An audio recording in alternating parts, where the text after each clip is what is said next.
Vamos lembrar agora, gente, de um caso que chamou a atenção de todo o país. O bando da degola. Você recorda disso? A médica Gabriela Correia Ferreira da Costa foi presa na região noroeste da capital. Esta que você está vendo na imagem agora. Esta médica fazia parte da quadrilha que matou 2 empresários no bairro Sion. E foi em 2010. Já tem 15 anos esse crime, mas que chamou a atenção de todo o país. Ela tinha sido condenada a 46 anos de prisão. Estava foragida da justiça desde 2022. Um outro detalhe dessa história: o registro dela estava ativo no Conselho Regional de Medicina. A médica Gabriela Correia Ferreira da Costa, de 42 anos, foi presa em um condomínio no bairro Camargos, na região noroeste de Belo Horizonte. Ela estava foragida da justiça desde 2022, quando um mandado de prisão foi expedido. A médica era integrante do chamado Bando da Degola, que matou 2 empresários em um apartamento no bairro Sion, na região centro-sul da capital. A mulher foi encontrada após levantamentos do setor de inteligência da Polícia Militar. Segundo a PM, ela não esboçou nenhuma reação. Totalmente fria e tranquila, né? Até ciente já de que poderia ocorrer nessa prisão dela. E ela tinha mais alguém com ela no apartamento? Negativo. Só ela. Ela, inclusive, informou que ela mora sozinha nesse local. Gabriela foi condenada a 46 anos de prisão por participação na morte dos empresários Fabiano Ferreira Moura, de 36 anos, e Raider Santos Rodrigues, de 39 anos. Ela responde ainda por cárcere privado, extorsão, destruição, ocultação de cadáver e formação de quadrilha. Os crimes aconteceram em 2010. Após a condenação, em 2015, ela respondia em liberdade, mas em 2018, a Justiça de Minas determinou que ela fosse presa para cumprir a pena. Ela foi detida em Diadema, no interior de São Paulo, mas pouco tempo depois, ela conseguiu a liberdade. Mesmo depois de ser condenada a 46 anos de prisão, a médica tinha o registro ativo no Conselho Regional de Medicina de Minas Gerais. Segundo a polícia, no apartamento onde morava na capital mineira, ela havia montado um consultório médico onde fazia os atendimentos online. Estava trabalhando normalmente na sua residência, nesse bairro, né? nesse apartamento, né? Em que nós realizamos a sua prisão. Elas tinham um estúdio, um consultório virtual. Então ela atendia de forma online nesse local. Além da médica, outras 7 pessoas foram condenadas pelos crimes cometidos em 2010. De acordo com a denúncia do Ministério Público, o bando é responsável por arquitetar o sequestro dos 2 empresários. Depois, os integrantes realizaram saques e transferências das contas das vítimas, que foram degoladas em um apartamento no bairro Sion.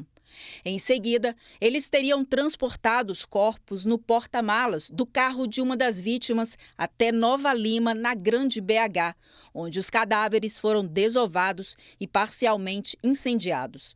Ainda de acordo com a denúncia, os empresários estariam envolvidos em estelionato e atividades de contrabando de mercadorias importadas, mantendo em seus nomes várias contas bancárias, de onde eram movimentadas grandes quantias de dinheiro.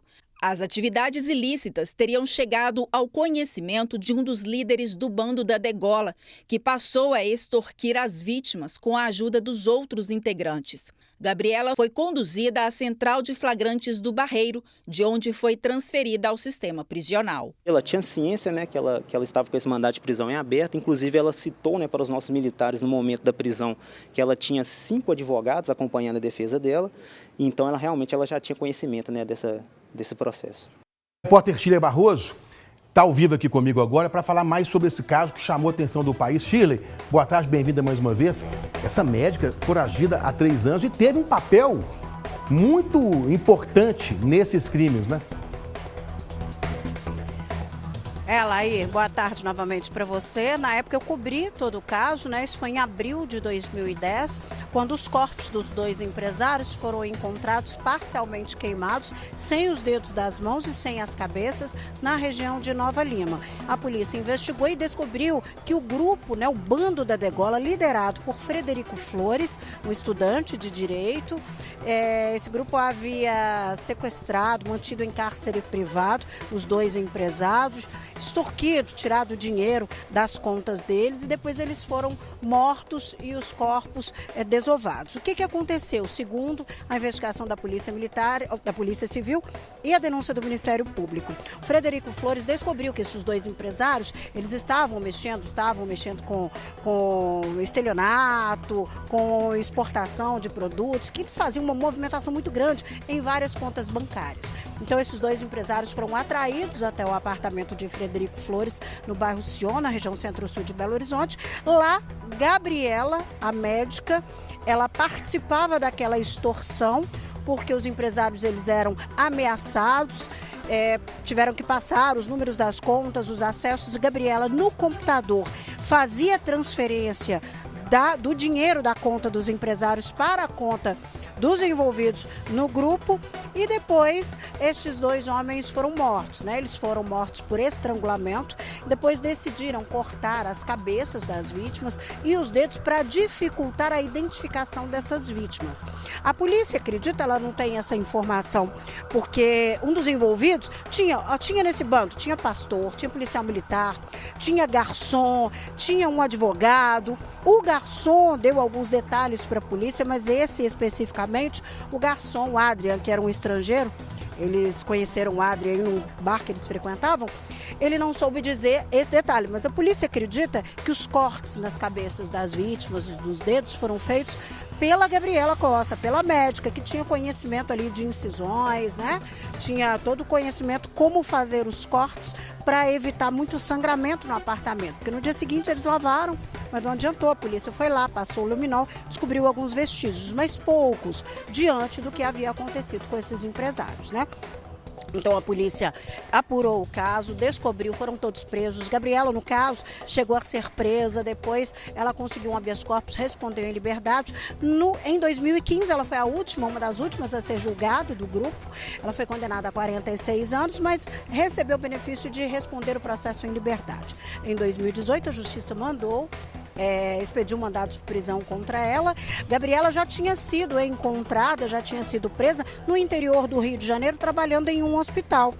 A polícia ainda questionou a direção, perguntando como é que eles tinham feito essa contratação dela, e eles falaram, olha, é uma médica muito benquista, inclusive ela diminuiu o número de óbitos aqui, enfim, mas não sabíamos do processo dela.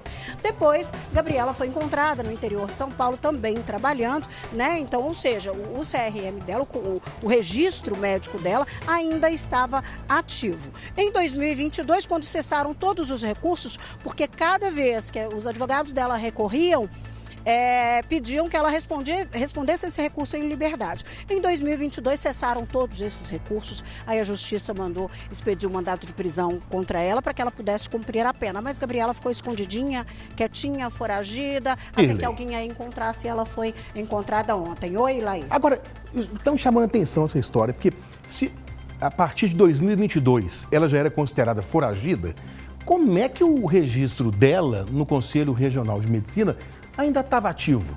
Estranho, não é? Porque assim, acontecem em órgãos públicos, eu não sei, do Conselho Regional de Medicina.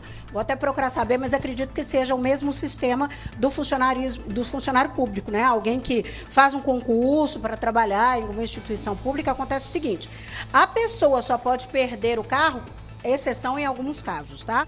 Ela só perde o cargo, ela ali perde o registro, no caso do Conselho Regional de Medicina, quando ela é considerada culpada mesmo, cessam todos os recursos, quando a sentença está transitada e julgada, que foi o caso da Gabriela, Então, o registro dela estava funcionando, ou seja, ela já deveria estar em presídio cumprindo a pena. O registro dela não foi cassado, ela continuou trabalhando como médica.